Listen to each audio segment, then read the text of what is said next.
I had asked Tongas to this very meeting spot, much to his confusion. You wanted to talk to me, sir? Tongas asked as he pulled up to the station. Now, Tongas, this isn't easy for me to tell you, but times are changing.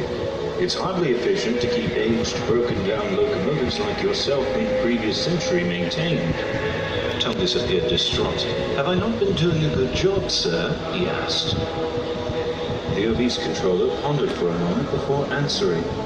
You know what, Tongas? It's fine. Forget I said anything. We've been preparing a special surprise for you for being such a splendid worker. Really? Oh, what a wondertastic day, Tongas exclaimed with glee.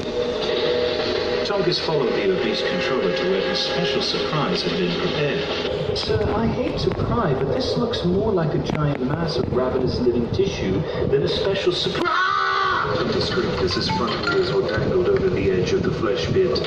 Your surprise is early retirement and subsequent absorption into the glorious mass. You'll be happier this way. I think we all will, spoke Topple calmly. Tongas was pushed all the way over the edge and fell.